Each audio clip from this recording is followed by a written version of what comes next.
Good afternoon. I'm Kristin Hayward. I'm the Assistant Deputy Minister responsible for the Wildfire Service with Natural Resources and Indigenous Futures. I'll just start by going through a few of the updates on the fires. As of today, there are 118 active fires burning in Manitoba.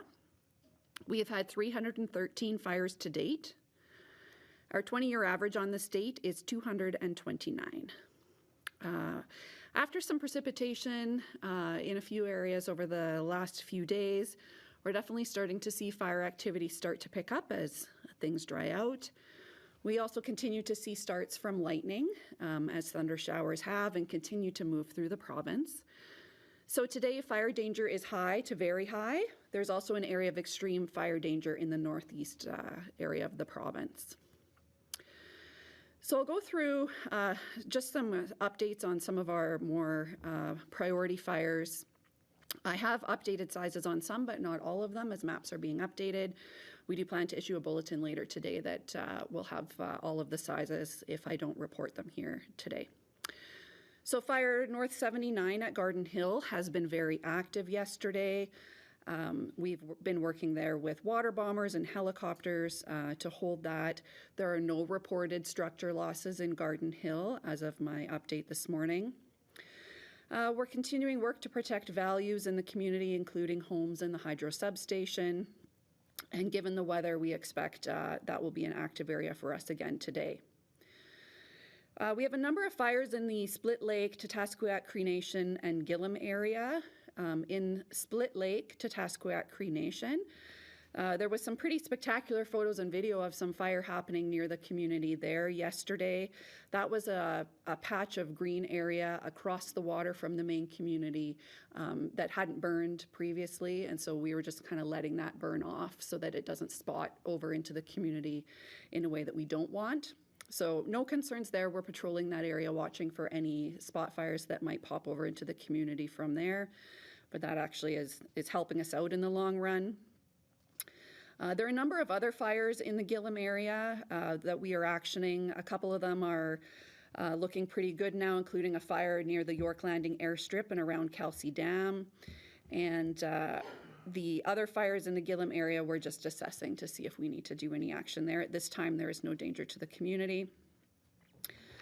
The fire at Thompson, North 61, is looking good. We're continuing to work some of the priority areas of that fire. It has not grown significantly in recent days. In the Cross Lake, Pimachikamak, Cree Nation, and Wabodin area, we have two fires there that we've been working on. North 5 is the one that's been burning near Cross Lake, Pimachikamak for quite some time. That fire is now over 153,000 hectares. It has swallowed up a couple of other smaller fires that had started in that area. It did grow a little bit towards Wabodin in recent days, but we've been able to hold that from growing any further in that direction. So there is no risk to Highway 6 or the community of Wabodin from that at this time. There's also a fire north of the Norway House Ferry that we've been actioning. It has been growing and will likely be reported in our bulletin going forward from today.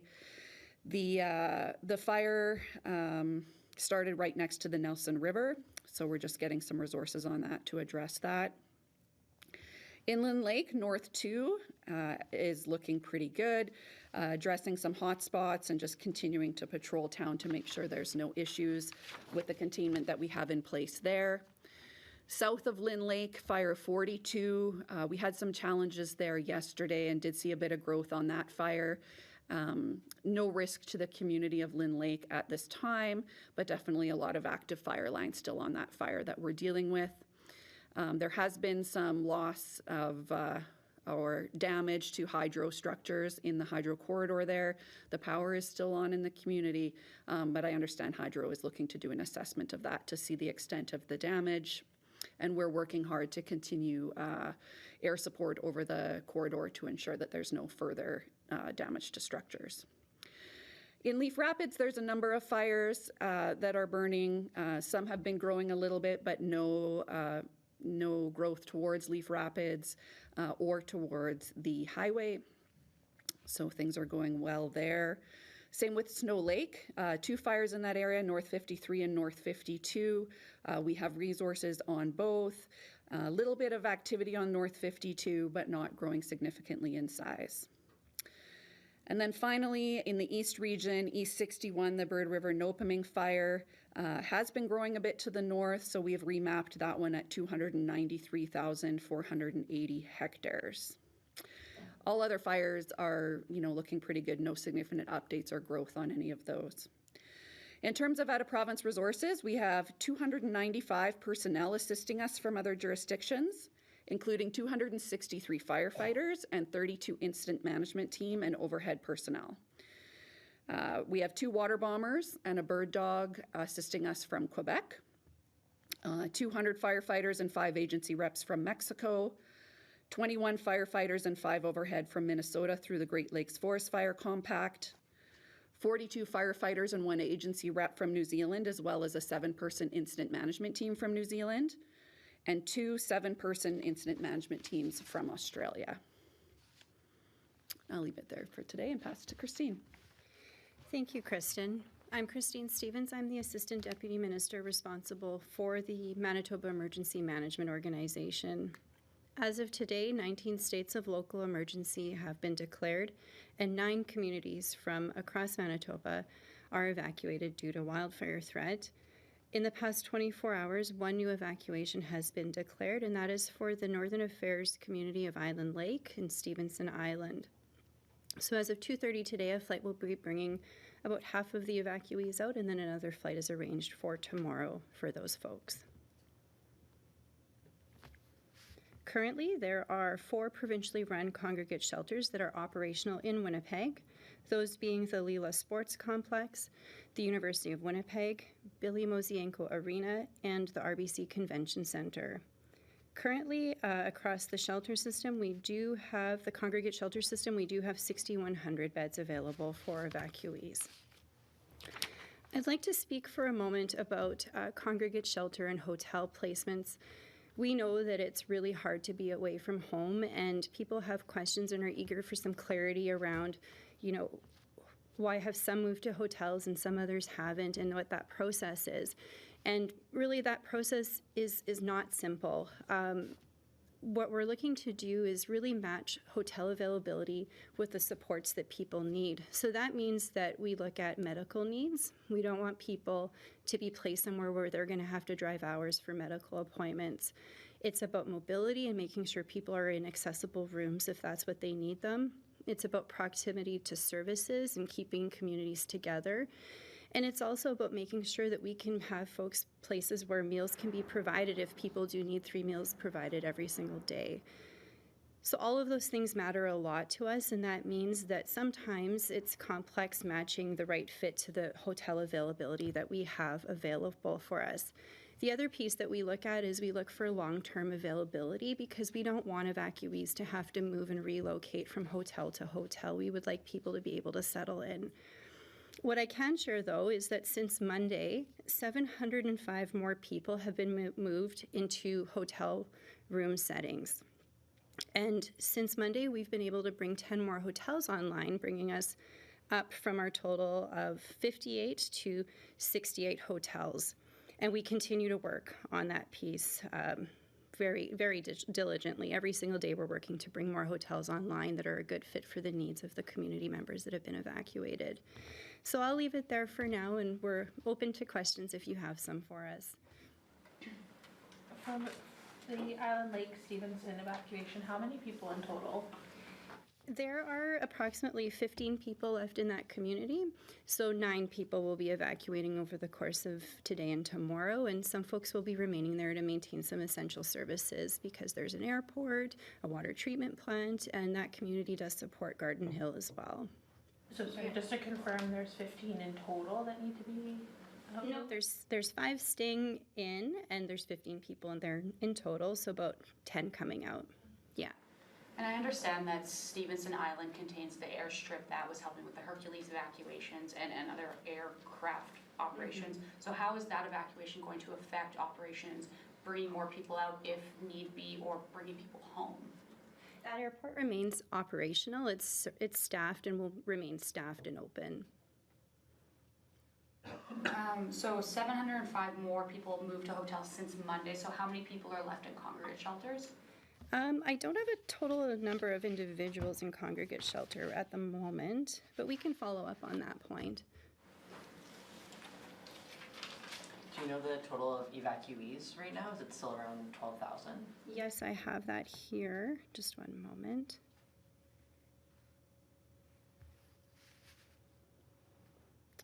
Yes, just shy of 13,000.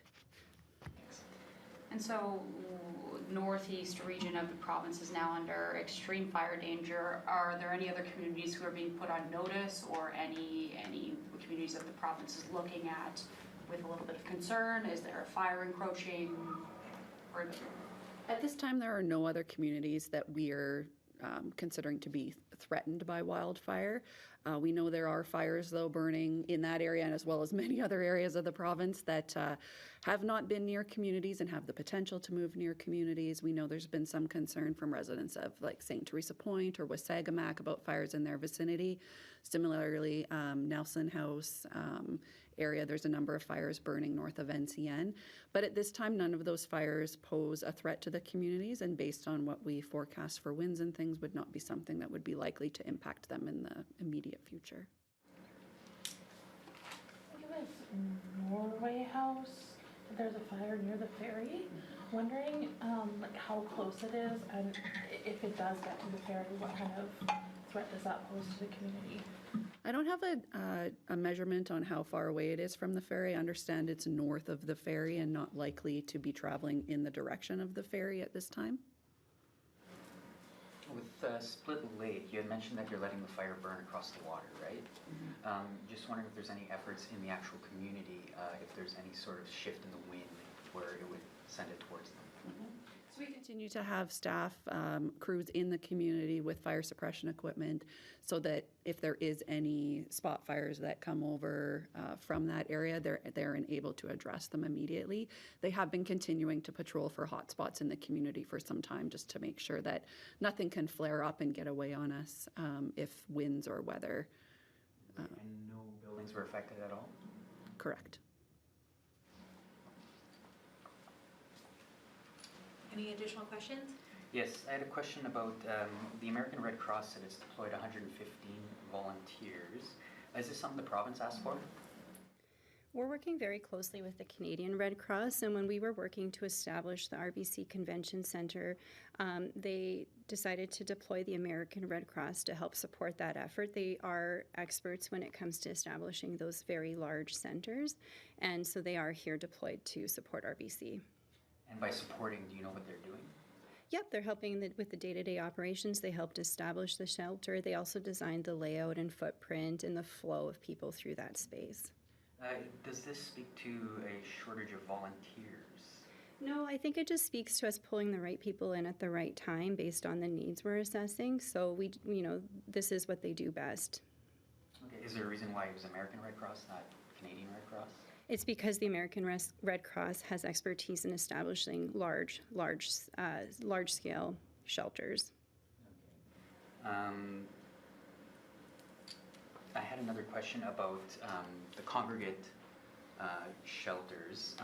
I guess it applies to hotels as well.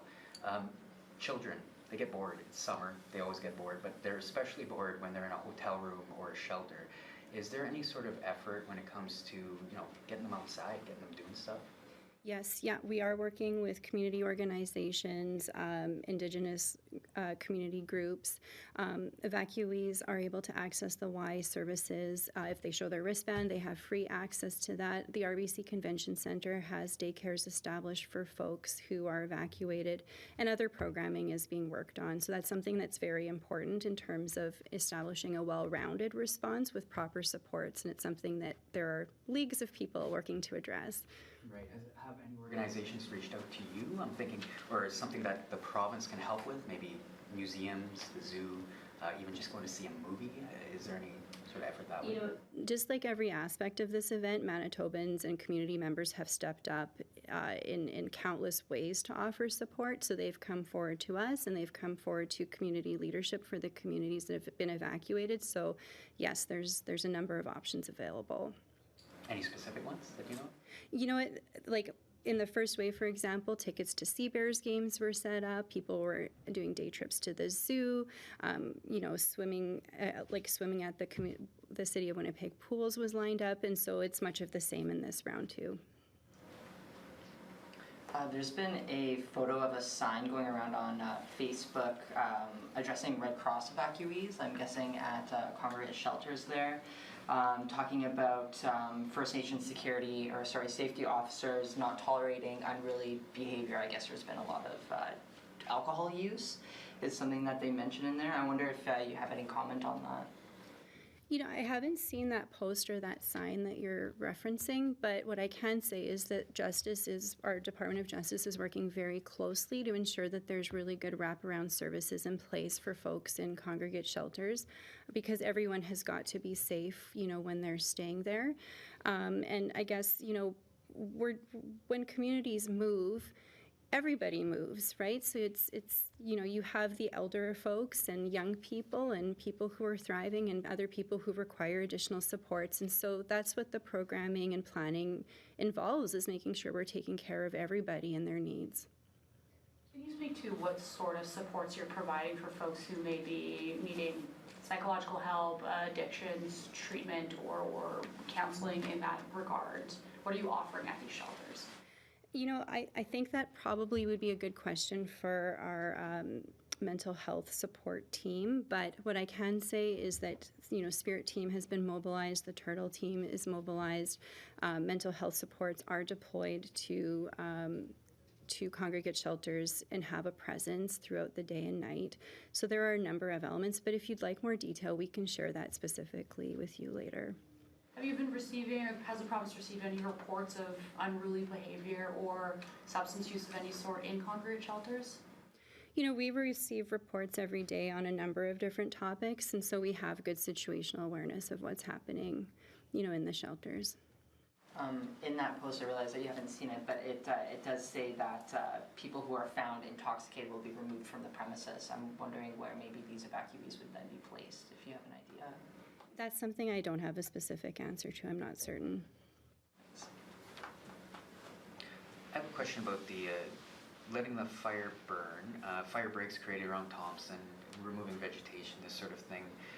Is this something that can be done in the future, or might need to be done in the future before fires start?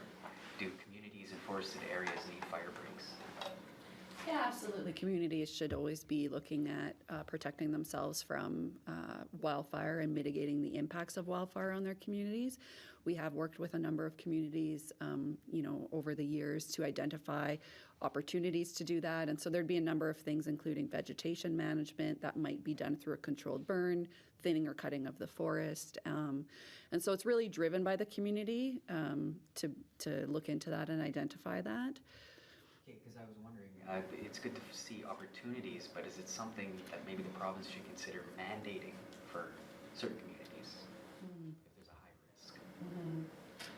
Well, again, it's something that I think if it's something that's being driven by the community level, it shows that they're, you know, providing that investment into their local community and doing what's needed to protect their own community. They are the local authority, so some of these activities would impact, you know, the aesthetics of their community. It might impact access and different things. So that's a decision that we really want to remain with the local authorities. But certainly we can always provide those plans and suggestions of what they could do and leave it up to them to decide what they would like to do. Is there any update on fires that were started suspected through arson? No, I don't have any updates on any concluded investigations or any charges laid at this time. Are there any active investigations for? Yes. Yes, there are. You know how many? No, I don't have that number. Any additional questions? Are there any special measures being taken for kids in care that you know of? You know, I know that there are plans in place, but that's not my area of expertise at EMO, so we can follow up on that piece. Okay, thanks guys.